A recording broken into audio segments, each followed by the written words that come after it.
This plane was the US Navy's biggest torpedo bomber, and it was the heaviest single-engine aircraft of the war. It was designed to replace the pre-war TBD Devastator, and though it had a bit of a rocky start, it greatly contributed to the Allied victory on the Pacific.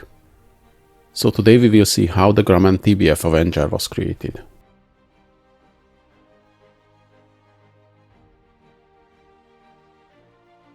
The US Navy entered the Second World War with the Douglas TBD Devastator as their main torpedo bomber. This plane was a very advanced aircraft when it entered service. It was the first all-metal monoplane naval aircraft, the first with a fully enclosed cockpit, and the first to feature hydraulic folding wings. But the aircraft development was so fast in the late 1930s that the plane that first flew in 1935 and entered service in 1937 was already obsolete when World War II broke out. So in 1939 the Navy held a competition for a new torpedo bomber to replace the TBD.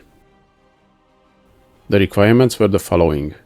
The new plane had to have 3 crew members, a top speed of 300 miles an hour, an internal bomb bay capable of carrying 1 torpedo or 3 500 kg bombs, armor protection around the cockpit, and self-sealing fuel tanks, and it had to feature a powered dorsal turret.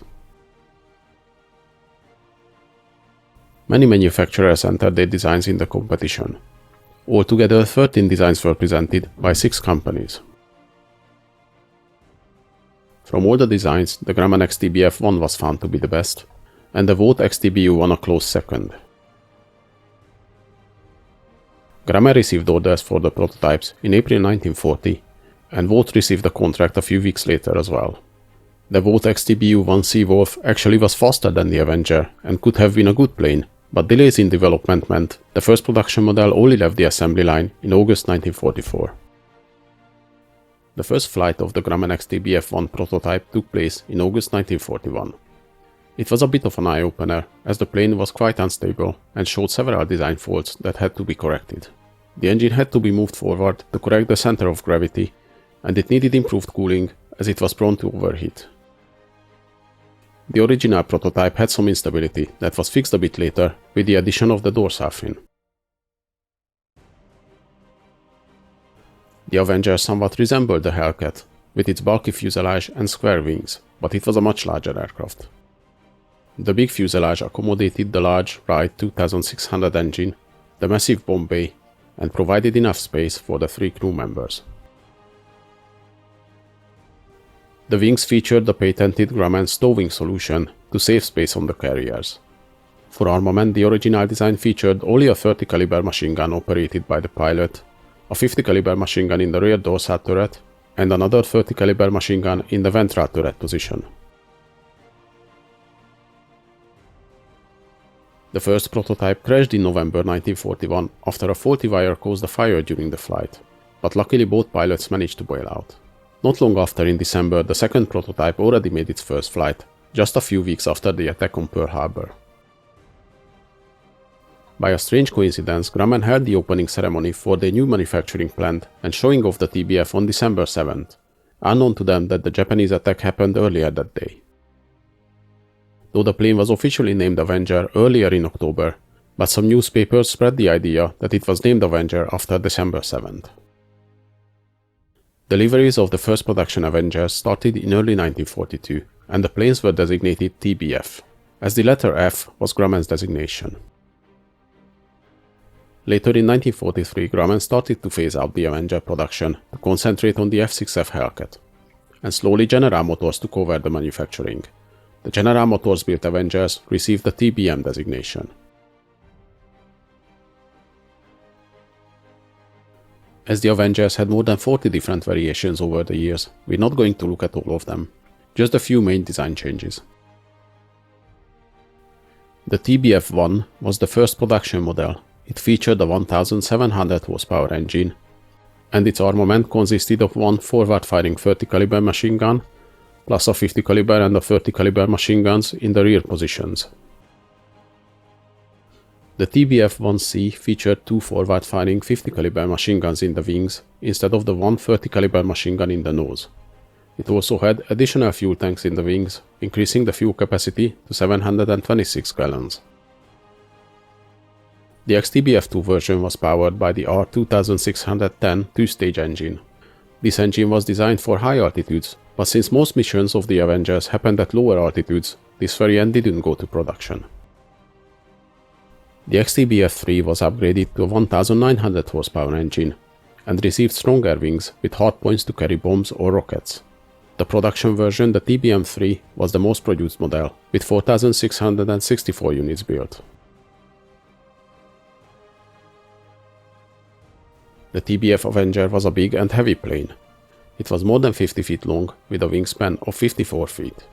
It was the heaviest single-engine plane of World War II, with a loaded weight just above 15,500 pounds. It featured the Wright R2600 twin cyclone engine, producing 1,700 horsepower. With this engine, it could reach a maximum speed of 278 miles an hour and a cruise speed of 215 miles an hour. The plane had a range of 905 miles and a service ceiling of 22,600 feet. The Avenger had a 30 caliber nose-mounted machine gun on the early models and two 50 caliber wing-mounted machine guns on the later models. The plane's defensive armament consisted of one 50 caliber machine gun in the dorsal position and a 30 caliber machine gun in the ventral position. It could carry either one torpedo or four 500 kg bombs in its internal bomb bay, and on later models up to 8 rockets under the wings.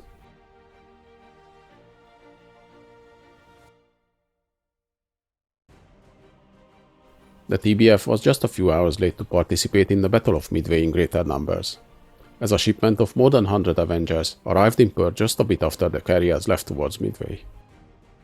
The 6 Avengers already stationed at Midway Island took part in the action, and to be fair to the older Devastator, the new planes didn't fare much better in the battle.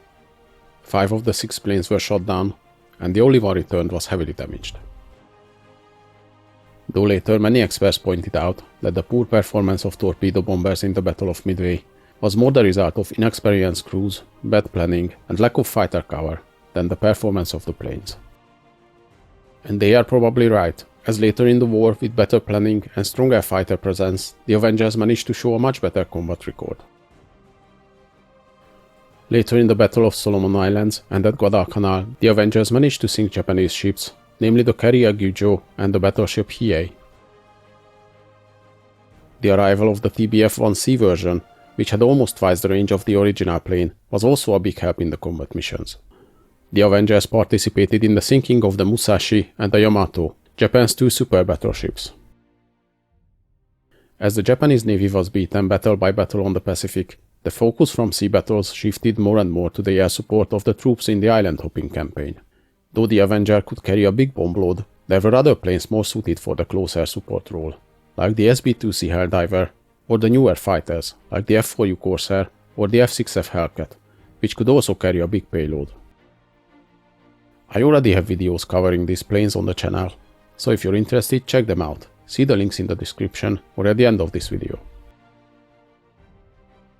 Though the importance of torpedo attacks against enemy shipping was reduced, the Avenger was found to be a very capable anti-submarine aircraft as well. By the end of the war they claimed 30 submarine kills, and they served in this role both in the Pacific theater and on the Atlantic, guarding the convoys heading to England. Amongst many other pilots, the Avenger was flown by George W. Bush, future President of the United States. Another famous figure rode in one as a gunner, and that was the famous actor Paul Newman.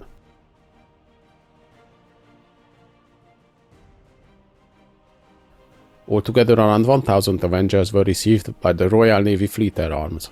They operated on both escort and fleet carriers during World War II. Famously, they participated in Operation Meridian in 1945, when British carriers launched attacks against Japanese refineries in Sumatra. The Avengers were decommissioned in the late 1950s, but many of them were converted to civilian use, mainly as water bombers against forest fires, and some of those were still in use in the 21st century. The TBF Avenger, the heaviest single-engine plane of the war, was a great asset to the Allied victory, used on the Pacific and on the Atlantic against ships and submarines, and served on for years after the war. They well worth remembering for their roles.